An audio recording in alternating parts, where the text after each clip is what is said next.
প্রিয় ভাই ও বোনেরা, আপনারা জানেন বাংলাদেশে জুনের 5 তারিখ থেকে বাংলাদেশের ছাত্রদের একটি যৌক্তিক ও ন্যায়সঙ্গত দাবি কোটা সংস্কার আন্দোলনে একটি শান্তিপূর্ণ কর্মসূচি বিভিন্ন শিক্ষা প্রতিষ্ঠানে চলছে। গত 12ই জুলাই আদালতের রায় এবং তার পরবর্তীতে প্রধানমন্ত্রী একটি আহ, গালি শিক্ষার্থীদেরকে রাজাকার বলে গালি দেওয়া শিক্ষার্থীদেরকে ভীষণ ক্ষুব্ধ করে শিক্ষার্থীরা সমস্বরে ক্যাম্পাস থেকে তার প্রতিবাদ এবং প্রতিক্রিয়া দেখায়। প্রধানমন্ত্রী এই প্রতিবাদ এবং প্রতিক্রিয়া সহ্য করতে না পেরে ছাত্রলীগ, যুবলীগ সহ আওয়ামী লীগের সন্ত্রাসীদেরকে সমস্ত ক্যাম্পাসে লেলিয়ে দেয়। শিক্ষার্থীদের উপরে দফায় দফায় 2-3 দিন ধরে হামলা করে সমস্ত শিক্ষা প্রতিষ্ঠানগুলো, এমনকি রাজপথেও যেসব শিক্ষার্থীরা এর প্রতিবাদ জানাতে এসেছিল সেখানে একটি রণক্ষেত্রে পরিণত করে। বিশেষ করে গত মঙ্গলবার, বুধবার এবং বৃহস্পতিবার এই 3 দিনে রাজপথের আন্দোলনে এমনকি শিক্ষা প্রতিষ্ঠানে সরাসরি গুলি চালানো হয়েছে এবং নির্বিচারে অনেককে হত্যা করা হয়েছে।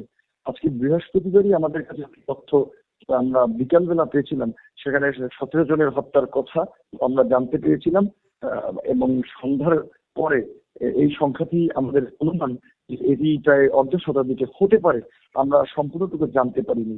এবং আপনারা দেখেছেন যে এই যে ছাত্র আন্দোলন, এই ছাত্র আন্দোলন একটি ছাত্র জনতার গণ আন্দোলনে পরিণত হয়েছে।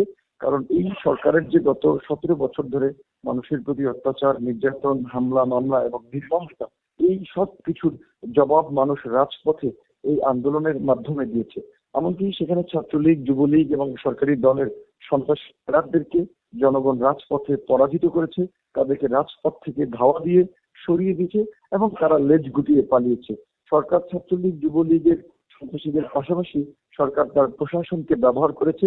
এমনকি প্রশাসনের সেখানে আমরা দেখেছি বিজেপি, র্যাব, সোয়াব অনেকেই তারা যে আপনার তারা যে এপিসি বিভিন্ন ধরনের আপনার গাড়ি নিয়ে গেছে, সেখানেও ছাত্র এবং জনতার প্রতিরোধ এবং প্রতিবাদের মুখে সেগুলো ফেলে তারা যান নিয়ে পালিয়েছে। অনেক জায়গায় তারা সারেন্ডার করেছে।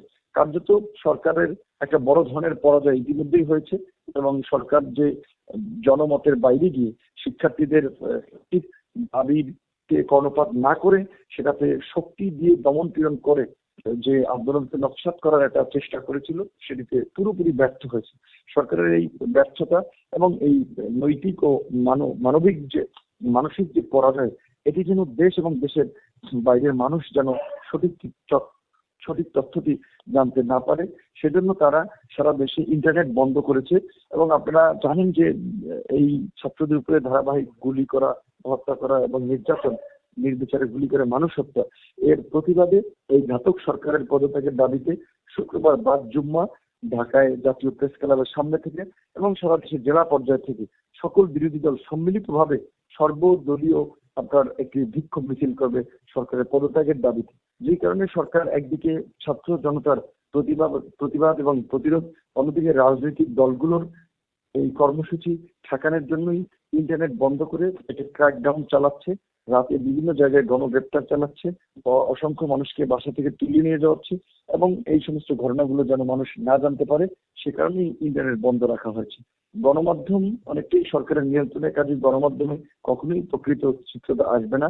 তাই বিশেষ করে দেশের বাইরের প্রবাসী কমিউনিটির যারা আছেন বাংলাদেশের মানুষের পক্ষে, গণতন্ত্রের পক্ষে, তাদেরকে আমি অনুরোধ করব আপনারা অতি দ্রুত বিশ্বের সভ্য দেশগুলোকে, আন্তর্জাতিক মানবাধিকার সংগঠনগুলোকে, জাতিসংঘ, ইউরোপীয় ইউনিয়নকে বাংলাদেশের এই পরিস্থিতি সম্পর্কে জানান এবং পারতপক্ষে আপনারা আগামীকালকেই এই সমস্ত আন্তর্জাতিক মানবাধিকার সংগঠন এবং সভ্য রাষ্ট্রগুলোর সদর দপ্তরে আপনারা তার প্রতিবাদ এবং প্রতিক্রিয়া জানিয়ে চিঠি দিয়ে তাদেরকে জানান যে বাংলাদেশের এইভাবে নিরীহ ছাত্র জনতার উপরে পুলিশ, প্রশাসন, সরকারি দলের মাফিয়ারা নির্বিচারে গুলি চালাচ্ছে, মানুষকে হত্যা করছে এবং এই আন্দোলনকারীদের উপরে দায় চাপাতেই তারা রাষ্ট্রীয় কিছু স্থাপনায় অগ্নিসংযোগ করছে। ইতিমধ্যেই সরকারের সেতু ভবন, সেখানে অগ্নিসংযোগ করা হয়েছে।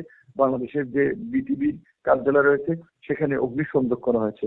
আন্দোলনকারীরা একেবারেই শান্তিপূর্ণ একটি যৌক্তিক দাবি নিয়ে রাজপথে দাবি জানিয়ে আসছিল, কিন্তু সরকারি দফায় দফায় তাদের উপরে হামলা করে গুলি চালিয়ে মানুষ হত্যা করে এই পরিস্থিতিটাকে উস্কে দিয়েছে এবং উত্তপ্ত করেছে। এর দায় পুরোপুরি সরকারের।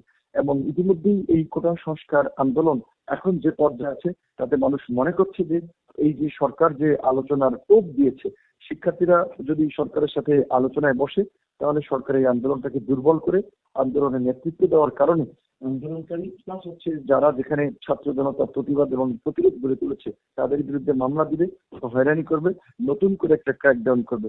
তাই শিক্ষার্থী সহ সাধারণ মানুষ সকলেই একমত হয়েছে যে এখন দেশের এই পরিস্থিতিতে শুধু কোরআন সংস্কার দিয়ে এই দেশের পরিবর্তন হবে না। কোরআন সংস্কার থেকে রাষ্ট্র সংস্কারই এখন জনগণের একমাত্র দাবি। এবং এই রাষ্ট্র সংস্কারে বর্তমান ফ্যাসিস্ট সরকার, নব্য হিটলার শেখ হাসিনার পদত্যাগ এবং পদত্যাগের মধ্যে দিয়ে বাংলাদেশের জনগণের কাঙ্ক্ষিত সরকার, একটা গণতান্ত্রিক রাষ্ট্র ব্যবস্থা বিনির্মাণই এখনকার ছাত্র জনতার লক্ষ্য। সেই লক্ষ্যে বাংলাদেশের সমস্ত রাজনৈতিক দলগুলো একমত হয়েছে। আমাদের ধারাবাহিক আন্দোলন চলছে এবং এই আন্দোলন চলবে। বাংলাদেশের বাইরে থেকে বিশেষ করে যারা প্রবাসী কমিউনিটি, গণতন্ত্রের পক্ষে, দেশে আইনের শাসনের পক্ষে দেশপ্রেমিক জনগণ আছেন, তাদেরকে আমরা সমস্বরে আওয়াজ তোলার জন্য, বাংলাদেশের এই দুর্নীতি জনগণের পাশে দাঁড়ানোর জন্য, বিশ্ব বিবেককে জাগ্রত করার জন্য আপনাদের জায়গা থেকে কাজ করার, প্রতিবাদ করার আহ্বান জানাচ্ছি। সালামু আলাইকুম।